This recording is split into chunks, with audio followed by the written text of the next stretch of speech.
बिस्मिल्लाहिर्रहमानिर्रहीम।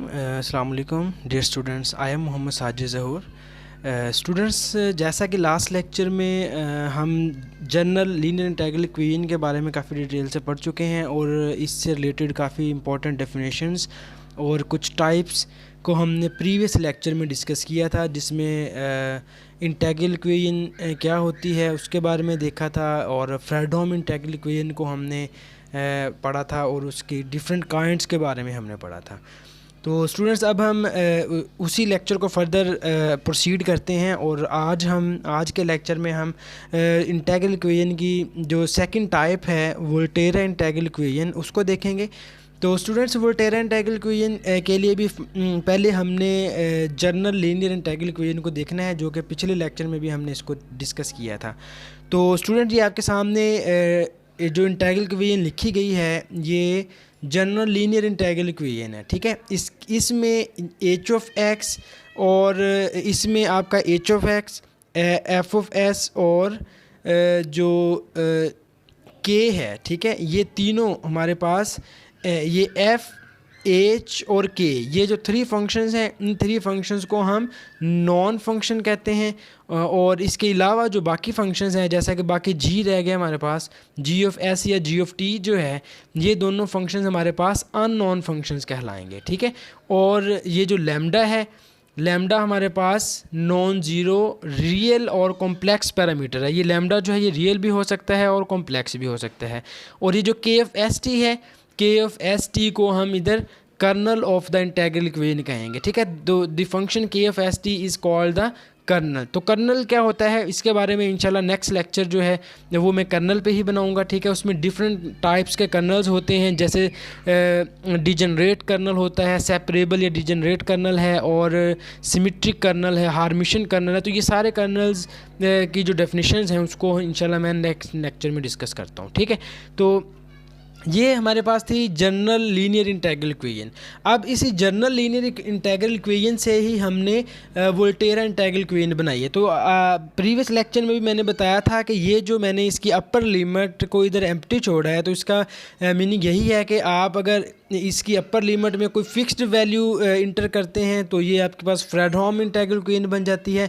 अगर आप इसकी अपर लिमिट में कोई भी वेरिएबल वैल्यू जो है वो इंसर्ट करते हैं तो ये हमारे पास वोल्टेरा इंटीग्रल इक्वेशन बन जाती है, जो कि हम डिस्कस करते हैं इधर, ठीक है। तो ये मैंने इसकी प्रॉपर डेफिनेशन लिखी है वोल्टेरा इंटीग्रल इक्वेशन की। तो an integral equation in which the lower limit of integration is fixed but the upper limit of is variable, ठीक है स्टूडेंट। तो ये चीज़ आप लोगों ने माइंड में रखनी है कि जो वोल्टेरा इंटीग्रल इक्वेशन होती है इसमें लोअर लिमिट आपकी फिक्स्ड होती है और जो अपर लिमिट है वो वेरिएबल होती है। तो इस टाइप का जो भी इंटीग्रल इक्वेशन होगी उसको हम वोल्टेरा इंटीग्रल इक्वेशन कहेंगे। तो इसमें आप देखें कि ये जो एग्जांपल आपके सामने लिखी हुई है कि H of S into G of S equal to F of S plus lambda A to S, ठीक है। तो इसमें अगर आप देखें तो जो लोअर लिमिट है हमारे पास वो फिक्स्ड है और जो अपर लिमिट है वो वेरिएबल है, ठीक है। तो इसमें जो लोअर लिमिट है वो फिक्स्ड है और अपर लिमिट जो है वो वेरिएबल है। तो इस टाइप का जो इंटीग्रल इक्वेशंस होंगी उसको हम वोल्टेरा इंटीग्रल इक्वेशन कहते हैं। तो स्टूडेंट्स, इसके बाद हम देखते हैं कि जो वोल्टेरा इंटीग्रल इक्वेशन की कुछ काइंड्स हैं, फर्स्ट और सेकंड काइंड, और होमोजीनियस वोल्टेरा इंटीग्रल इक्वेशन क्या होती है उसको देख लेते हैं। तो अब आपके पास ये वोल्टेरा इंटीग्रल इक्वेशन की सेकंड काइंड क्या होती है, ये मैंने आपके सामने सिंपल जर्नल फॉर्म लिखी है वोल्टेरा इंटीग्रल इक्वेशन की। H of S G of S equal to F of S plus lambda A to S K of S T into G of T D T. तो students, ये equation number 1 जो है ये हमारे पास Volterra integral equation की general form है। तो अब इसकी फर्स्ट काइंड क्या होगी या सेकंड काइंड क्या होगी। फर्स्ट काइंड के लिए अगर आप ये जो एच ऑफ एस है, अगर हम इस एच ऑफ एस की जगह पे ज़ीरो सब्स्टिट्यूट कर दें तो ये जनरल वोल्टेरा इंटीग्रल इक्वेशन हमारे पास ये वोल्टेरा इंटीग्रल इक्वेशन की फ़र्स्ट काइंड बन जाएगी, क्योंकि आप एच ऑफ एस की जगह पे जब ज़ीरो पुट करेंगे तो ये लेफ्ट हैंड साइड आपकी कंप्लीट ज़ीरो हो जाएगी और फर्दर आपके पास ये चीज़ बन जाएगी F of S plus lambda A to S K of S T and G of T D T, ठीक, इज़ इक्वल टू ज़ीरो। तो ये चीज़ जो आपके पास बन गई है ये हमारे पास Volterra integral equation of first kind बन गई है। मीन्स के फर्स्ट काइंड में आपके पास जो इक्वालिटी में जो वैल्यू है वो ज़ीरो होती है, ठीक है। इसी तरह से इसकी जो सेकंड काइंड है, सेकंड काइंड में जो हमारे पास जनरल वोल्टेरा इंटीग्रल इक्वेशन है, अगर आप उसी में H of S is equal to 1 substitute कर दें तो एच ऑफ एस को 1 सब्स्टिट्यूट करने के बाद जो रिजल्टिंग हमारे पास वोल्टेरा इंटीग्रल इक्वेशन बनेगी उसको हम Volterra integral equation of second kind कहेंगे। ठीक है, तो इसमें हमने एच ऑफ एस की जगह पे 1 सब्स्टिट्यूट किया तो ये रिमेनिंग हमारे पास बच जाएगा G of S is equal to F of S plus lambda into A to S K of S T and G of T of D T. ठीक है, तो ये जो इक्वेशन नंबर 2 आपके सामने लिखी है, after substituting H of S is equal to 1 in the general equation then we get the second kind of Volterra integral equation.